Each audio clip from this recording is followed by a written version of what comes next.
Hello there, Geminis. Welcome to your weekly tarot reading. So this is going to run from November 24th until the 30th. I mentioned this for Aquarius, and I feel the need to mention it for you guys as well. You know, we are shifting away from Virgo season into the sign of Libra. And Libra, as a fellow air sign, it is going to trine your sun sign, your star sign. And what it does is that if things have been stalled during the Virgo season because people are over analyzing situations or you're over analyzing situation, and if you're like being extra careful with the things that you say and the things that you do, I feel like the Libran energy is going to free up channels of communication. It's going to allow you to attract a lot of attention. It's going to allow you to shine in a work environment, and it's also going to allow things and communication and decisions to be made and be smoothed out in a lot of areas of your life. So the energy is a lot more conducive for flowing energy, communication, decision making. Everything is going to seem like it's in clear focus. So you're not going to be second guessing yourself. As well, wishes being answered is the message I'm getting here with this love reading. And I feel almost like, this is like the twin energy, inner conflict coming out for the love reading. So what I feel is you've been hoping and praying for some major change in your life, in your love department. Okay. So hoping for the relationship partner, hoping for the knight in shining armor to come and rescue you from your fate. And that's not to say you're a female praying for a knight. I feel like you're hoping for some change. You're hoping for something big to happen. And I feel of you, it's like working home, working home, working home. And you want a break in that routine. You want something dynamic. You want something else. You want love and fulfillment. You don't want to feel empty anymore, especially for those who are single. But at the same time, I feel like, you're very focused on your career. You're very focused on yourself. You're very focused as well on the practical responsibilities, the things that you have to do on a daily basis to sustain yourself. Laundry, doing the dishes, going to the gym, taking care of your pets, taking care of your children. For those who are single, I feel like you have been praying for a relationship partner that can make your world a lot more vibrant, with a lot more colors, so that you can feel warm and secure. And for singles, it's coming into the picture, but you need to act on it. So I feel like the other person might be growing a little bit impatient because, yes, you're waiting and wishing for these things, but you're not seeing the opportunity for what it is when the person is right in front of you. And the Gemini twin energy, there's this inner conflict playing out within you. Should I or shouldn't I? Does the other person feel the same way about me? I feel like they are making their feelings very clear, but for whatever reason, you're either reading between the lines, reading too much into it, or you might have been single for a while, or you might have felt very barren for a while, that you are not reading the cues or you're not seeing it for what it is. Does that make sense? So that's what I'm seeing for singles. And there is a communion, a coming together between you and a relationship partner. Okay. For those in relationships already, I feel like you want a spark of passion. You want to reignite things. And I feel like you want some change, and communion is also happening. But I feel like your partner wants you to open up, to be more experimental, especially in the bedroom, to be a little bit more like I feel like someone is like, let's experiment a little bit. Let's just, do some things. And you're not entirely comfortable with it. You're kind of bashful and playing coy as well. And so the opportunity is there for you to explore something that will really rejuvenate you and make you feel passion and make you feel alive again. But you're taking your sweet time because you're not really recognizing for it for what it is. And there's this internal conflict that I feel brewing within you where you're afraid. So let me show you the cards. This is your energy. This is how your partner sees you, and this is what you're bringing to the table. We have here the Queen of Pentacles. She's really pretty. Your partner sees you as someone who is dark skinned and exotic. Okay, for those with dark skin who are quite exotic looking, you're different from the people that they have dated in the past. You're very, very beautiful. You know, look nice. You are very presentable. You look very sure-footed for whatever reason. You're self-sufficient. You know how to make money. You work a lot. You take care of yourself. You're financially independent. You have a lot of abundance, but you're very closed off emotionally. In this deck, it basically indicates, you know, you can be male or female watching this, but your partner sees you. You can have green eyes or blue eyes, is what I'm seeing here. The green border really jumped out at me. And you know, you're just very, very exotic. You're not something that they're used to. And you might also have a lot of Taurian characteristics about you because with this green, I feel like it's an earthy energy. Okay. It's someone who's very practical. It's someone who's very, very, very slow to act. The energy is very receptive. It's not somebody that acts. It's not somebody that makes a move. It's not something that makes their feelings known. And it's not somebody that, it's almost like it's work, work, work. And it's also you look really attractive and presentable and people are coming at you, but you're not really reciprocating. You're not really making yourself known. And you're definitely looking at somebody and flirting with somebody.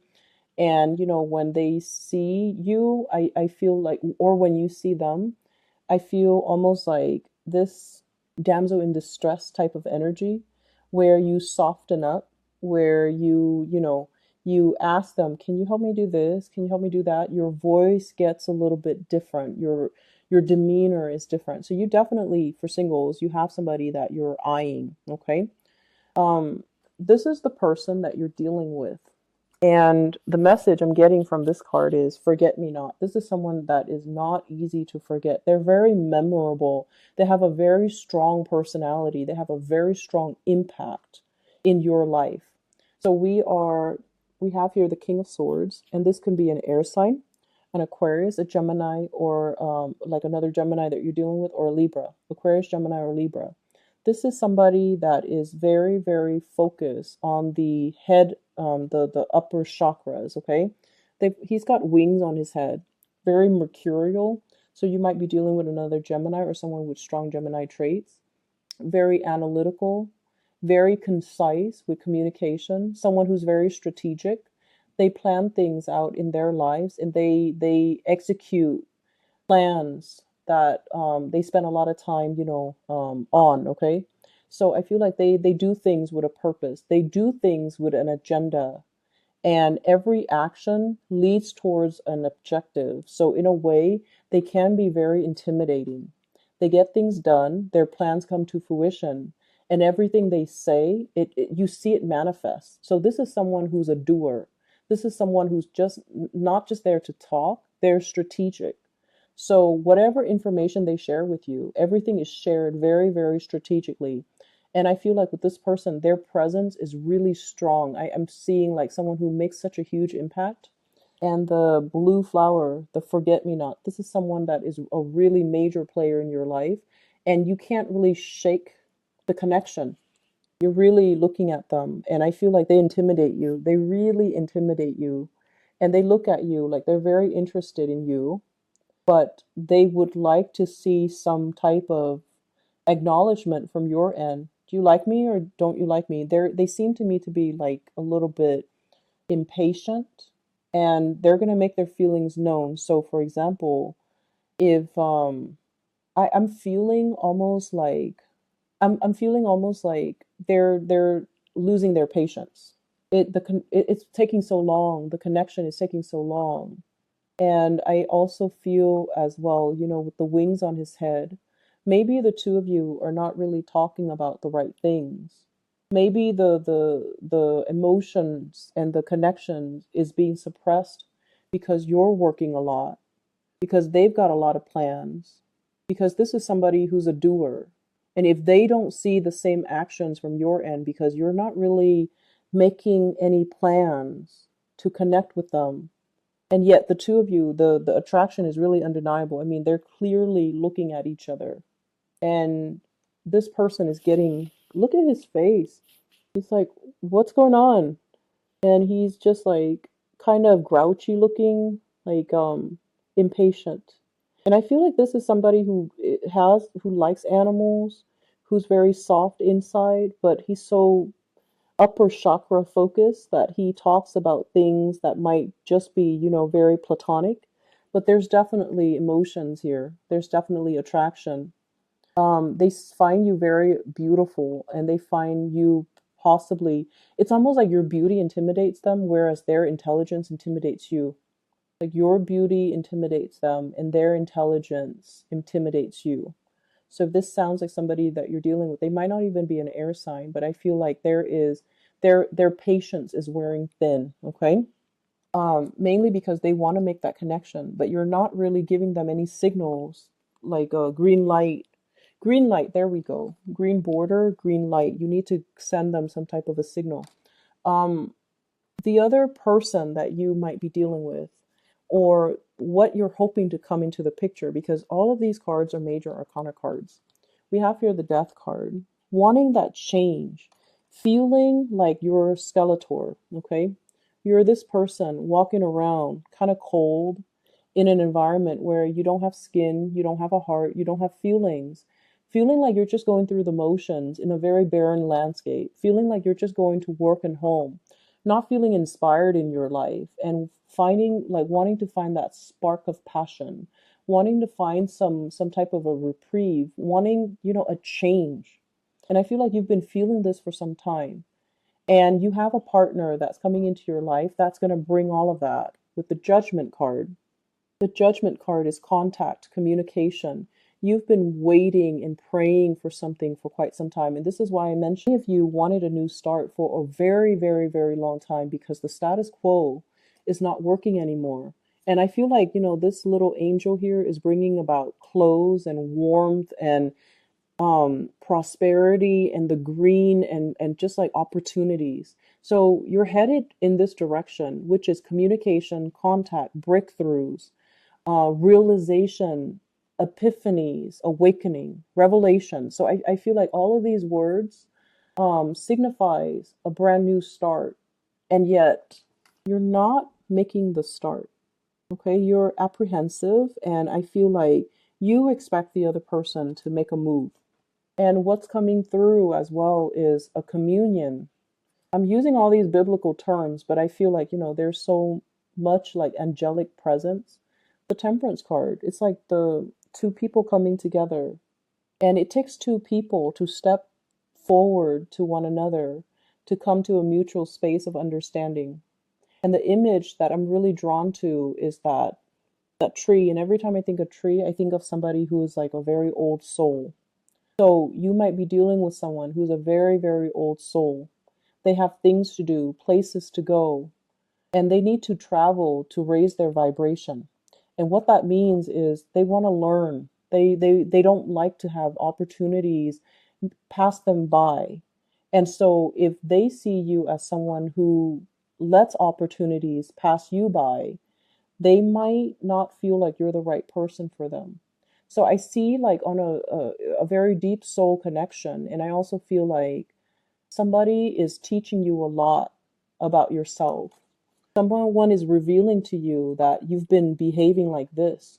You might have been clinging on to a lot of, earthly things, homes, financial security, and you might not have acted in a way that allows that's really nourishing your soul.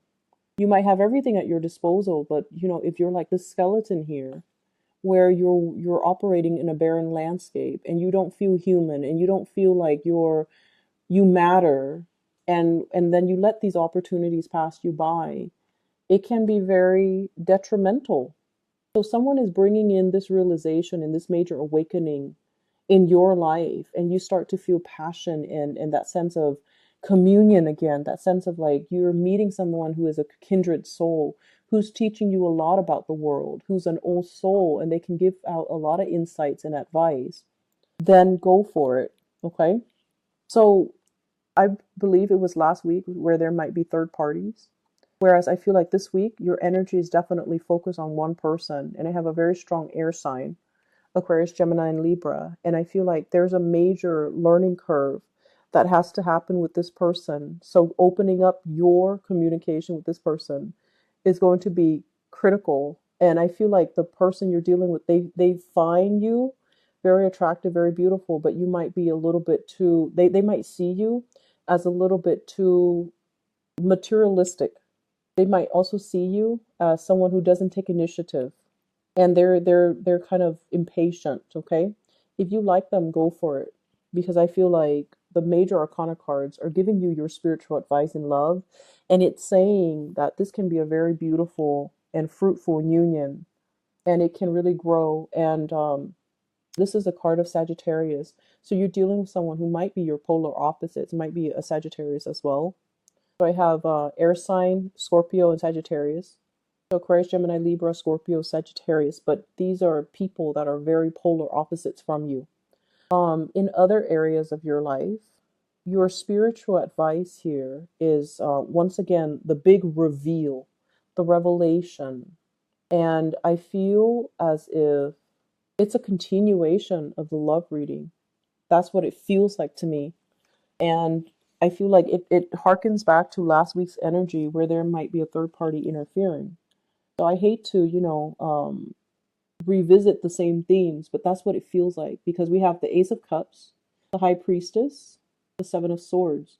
And the Ace of Cups deals with love, the High Priestess deals with information that's hidden from the light, and the Seven of Swords, sneaky behavior. So I feel like, third party interference, that's still coming through in your home life, in your work life. So workplace attraction possibly affecting the home life relationship. So just to put that out there. And what I'm seeing here is, for many of you, I feel almost as if there is like a big revelation in terms of long-term goals, okay? It's like you're achieving something, or you're finding the path towards achieving something that you really want. So the High Priestess, following our intuition, trusting our gut instincts, not doubting ourselves, not reading too much between the lines, not over analyzing. Let go of that Virgoan energy and just kind of live in the moment and feel things out, and kind of like lift the veil from your face so you can kind of see what's in front of you. And this is pretty much, what makes you happy, what really drives and inspire you, and finding ways to embody these things or to incorporate the things that you love, the things that you enjoy back into your life. And I feel like it's saying the key to happiness. It's not just financial prosperity. It's not just the abundance. It's not just, purchasing a house, putting the kids through school, having a really nice car, and being looked at. The things that will make you really happy and what's really standing between you and the things that make you feel really happy is, I feel like for many of you, it's inner knowledge, it's wisdom, it's to be able to have a lot of career success, and to also be looked at as somebody who's very capable and very confident, and somebody that other people turn to for sage advice and wisdom. So I feel like for many of you, you might have been chasing after the wrong things. The things that you thought would bring about security might be the things that bring other people security, but it's not really right for you. And so the universe is really urging you, really figure out and really ask yourself, what is it that makes me happy? And what you need to do in your life to incorporate these activities that can make you happy. So it's not just work and home, work and home. It needs to be a little bit more robust, and it needs to be a little bit more like soul fulfilling. So I feel like many of you are getting to a point where you want something to nurture, or you want someone to nurture you, or you want something to spiritually and emotionally nurture you. And you're going to be able to come to that realization here if you are able to achieve this financial stability first, so that you're not constantly, worried about finances and expenditures, and then be able to focus on love and relationships. And I have as well the Six of Wands. This is like career success and accolades. Okay. This is pretty much getting ahead in life, having a wide following, getting a lot of recognition, and being able to lead the way, having people trust you enough and respect you so that they can follow your lead and they can, come to you for advice and for consultation. And we also have as well the Seven of Swords as well as the Six of Wands. The sword energy can be a little bit problematic in that we step over other people in order to get ahead. Okay, so it's sort of like, I feel like for many of you in the work environment, figuring out, am I really happy here or do I need to make a change? Am I really happy with the cutthroat environment, even though I'm making so much money at this job? Is the cutthroat environment worth it?